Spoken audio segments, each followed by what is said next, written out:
Ladies and gentlemen, my face looks like this because Lauren just told me she went to KFC and bought the rice and salad bowl. Yeah. Oh, what a waste of time and money. Good morning, good afternoon, good evening, wherever you are in the world. Welcome to episode 63 of Monorail Memoirs. Today we're discussing our favourite places to relax and recharge in the parks. Florida gets hot. There can be lots of busyness, screaming children, walking down rides. Many things can happen. We're gonna go park by park. Basically, the places that we would like to sort of sit down and just take a minute to relax. We haven't corroborated this beforehand, so it'll be a fun little tidbit. I will start first because I've decided this was my topic. I will start first. We're in the Magic Kingdom. We're gonna go obviously park order. We're in the Magic Kingdom, and it's warm. It's been a long day. Even if it hasn't been a long day, you need somewhere to sit down. We could sit outside, but that would be too difficult. Or we could sit in the Carousel of Progress. I knew this was going to make an appearance. Of course, the Carousel of Progress, which you can't sit in currently because it's currently going under refurbishment. But look at this place. Look how inviting those chairs are. Look at the air conditioning units you can see on the back wall. How fun is that going to be? You need somewhere to relax and recharge. Nothing could be better than the Carousel of Progress. And before you say, yeah, because you're full asleep, before you give me any of that nonsense, it also takes you through the history of the American family in the 20th century, or not much anymore. But yes, Lauren, you clearly have thoughts on my excellent pick. What are those thoughts? So I do agree because it's great for aircon. I agree in a certain extent. So it's good for aircon. Obviously it's no real weight because it's just continuous, and you don't fill a theatre every 5 minutes. So it's you're literally waiting 5 minutes for the next one. That as you say, it's air conditioned and it's a really nice place to sleep. No. Right, where's your Magic Kingdom spot then? So I went totally in a different direction. I didn't think of attractions. Yeah, that's fine. I thought of like just little nooks, like within the parks that people might not know about. Like just tiny little areas. I don't have a fancy lovely PowerPoint like you do, but I'm going to try and describe it. So, if you go to the Sleepy Hollow Eatery place, in the middle of Liberty Square, and go to the Christmas shop. Yeah. There's a little, you know what I mean, don't you? There's a little bit around the back of the Christmas shop, like near that area, and no one knows it's there. No. And I think I happened on it by accident, maybe. And I was like, this is bliss. I could literally just be anywhere. You're away from the hustle and bustle. You're away from the crowds. You can kind of sit there and, sort your lightning lanes out, or you can grab a snack from Sleepy Hollow because they've got some quite good snacks there, and just, kind of mosey on over there and just have a nice little sit down to yourself. Cons of that, obviously, it doesn't have any aircon, so if you are boiling and you want to cool down, it doesn't kind of work in that sense. But if, you're happy with the temperature and you just want to kind of have a moment away from the crowd, that's my perfect spot. No, I get that. And actually, I think standing outside that Christmas shop to watch the fireworks is underrated if you are then going to go and do the extended evening hours. So rather than having to fight the crowds on Main Street, you just poke off back around to Fantasyland. I think that's a great shout. Okay, fair enough. I'll buy that. Yeah, I haven't. Some of mine are attractions, some aren't. So it's not necessarily a rule. It's just how we're going to relax. We're going to move on to the best park now. We're going to move over to Epcot. I've spoken at length about a theory I have, which is return on queuing investment. The idea of the amount of time that you stand in the queue or the line and the amount of time you get the attraction to be. I think one of the contenders for certainly the best in Epcot has to be Living with the Land. I knew you were going to say that. It's not only is it peaceful and obviously air conditioned indoors. Yes, I think the secret of how good of an attraction this is out now.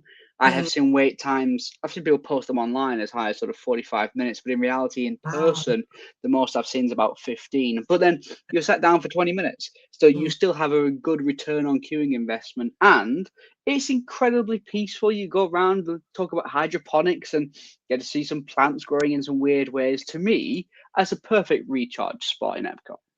Yeah, I'd agree, absolutely. You know, and even the queuing, even if you do have to queue at like 10-15 minutes, which is what it generally usually is. Obviously, I've not seen high waits as such as like, you know, 45 minutes. That might be happening now. So but the queuing's inside still. So you run the land pavilion, and you know you're queuing inside, so you're queuing in the air conditioning, and I really like the smell of the land pavilion. I don't know what it is, it just smells amazing. It does, doesn't it? I don't know what it is either, but it does. That's good. What's your Epcot spot then? So again, I went to like a little nook that's kind of off the beaten track a little bit. And around the back of the Seas Pavilion, there is a restaurant called the Coral Reef. Yes. And, you know, if you have a reservation there, obviously you'll know where it is, but not a lot of people know where that is. And there's quite a long walkway with some walls next to it. Sitting on that wall and just having 5 minutes to yourself is really nice. But I suppose kind of thinking on my feet, if we are talking about attractions as well, I would say the, you know, the aquarium bit of the Seas, I think is quite a nice area. Yeah, and obviously you can access that without having to do the Seas with Nemo and Friends first. You can just go to the left rather than having to go to the ride itself. And yeah, I do think that's quite nice. It's an easy place to sit down. And actually, there is a little sort of jungle gym play park thing for children in there, which I would say if they had extra energy at Disney, I don't know, but if they did, that's a good place to go and burn it off. So I think for your Epcot pick, I mean, that makes sense to me. Going to move on to Hollywood Studios now, and this is where I've gone in a completely different direction. I haven't gone for any attractions. This is something that I've confessed on this channel before is one of my favorite locations in Hollywood Studios. If not the parks itself, Hollywood Studios I find can get really busy, especially around Galaxy's Edge area. So what I have picked is just outside of Galaxy's Edge. It is Baseline Tap House. Now, yes, one of the reasons I like this is because you can get a Mickey pretzel with those sort of dipping cheese things, and yes, you can get a charcuterie board, but also, yes, you can get beer. And I know it's Disney price for beer, and it's not a pint; it's 20 fluid ounces because we're in America, because that's a thing. But to sit down here on, especially sort of a mid-afternoon to gusting the start of the evening, everyone's in a hustle and bustle. You're just sat there having your charcuterie board and a beer. Hard to find a more recharging place than that. I feel like you are very much easy to read for this one for me. Every single one that you've said, I'm like, yeah, I could have guessed that. I could have guessed that, you know, for you, because you know, we are a fan of kind of relaxing and, you know, not continuously going and going, because obviously we've had the luxury of going a lot of times. So I feel like with that becomes a slower pace, and you know, you do notice these little areas, or you do notice where you like to chill out. So yeah, I mean, and I would agree. I mean, I've never been to Baseline Tap House because it's not kind of, the food isn't really my thing. I don't like charcuterie boards. I don't like the Mickey pretzels with the cheese. So hang on. What do you mean you don't like cold meats and cheeses? Because I'm not a massive fan of cheese, and uncooked pepperoni is bizarre to me. That's what it goes. Right, move on. What's your place then for Hollywood Studios? So my place is, so if I kind of went as if I did this maybe a couple of months ago. So I like Muppets Courtyard. Well, say goodbye to that one. Gone. So I wanted to mention that because it was a really nice area. But the area that I like is Echo Lake. So it's where the dinosaur is, where you can get some food. And they've also got a little funnel cake stand. So what I really like doing is grabbing a funnel cake and sitting by the lake, and they've got a nice fountain in the lake. So you can just hear like the trickling of the fountain in the lake, and like, grabbing a funnel cake, and you just sit and relax and recharge there. I really like it. Yeah, I can buy that. It's next to Disney's 50s Primetime Cafe, and it's also it's across from what used to be the American Idol experience. Near where Indiana Jones Stunt Spectacular is. Yeah, fine, okay.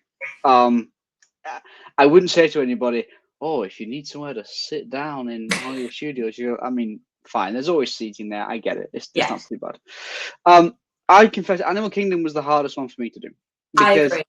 I think there is even though yes, a lot of it's shaded, it is so spread out as per its nature because it's got animals and the safari, you know, a lot of things are pushed out, and even Pandora's off the way a little bit. So I really did struggle with this one. It's not a cop out, but I think this is more relaxing than recharging, and that is the Maharaja Jungle Trek. Oh, mine's the same. Is it? There's Yeah. sufficient coverage here, and yeah, you get to see some of the tigers and what have you, and that's obviously interesting. But I feel that unlike a lot of the park, which we think of, Everest and Flights of Passage, there's a lot of like standing around and rushing. This can be done at a much slower pace, and that's the only reason why I've got it, because overall, I think Animal Kingdom lacks compared to the others in this area. Yeah, absolutely. So I was thinking, you know how I did with Magic Kingdom and Epcot, I was thinking of like little nooks off places, and despite Animal Kingdom being quite vast, I couldn't think of anywhere that wasn't really quite densely populated in terms of a restaurant, rides, attractions, just general footfall.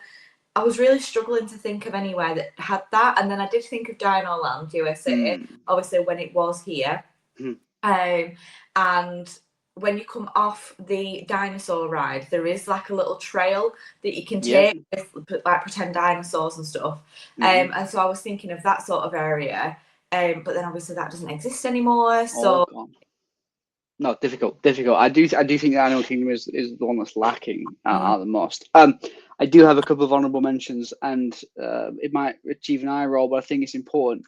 The DVC lounges. I knew you were going to try and pepper. Well, I've taken you in here. Don't forget, this is an Epcot. This is above Journey into Imagination with Figment.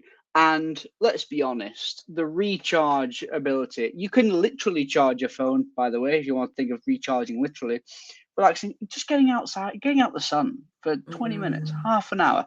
You get your various Coke freestyle machines, some snacks. The same applies from a Kim's Mine House as well, of course. This was the first one that you went in, actually, wasn't it? It was also the first time I had been. It's just, I think, and I know this isn't a DVC channel, we've been back and forth on what DVC is and the benefits.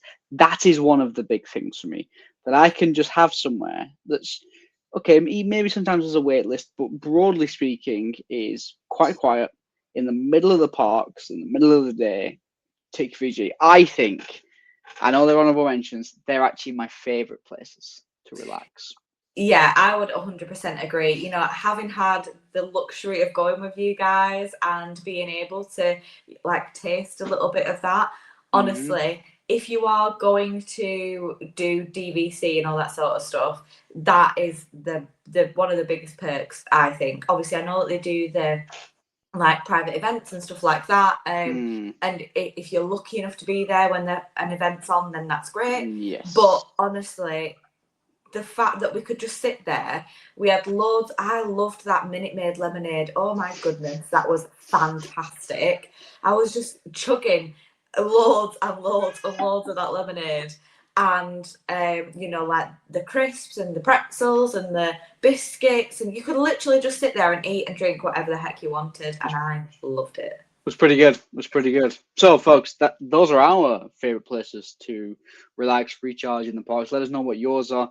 Explain why you shouldn't fall asleep on the Carousel of Progress, because it's the best attraction in Disney. Until next time, please stand clear of the doors. Bye, everybody. Bye.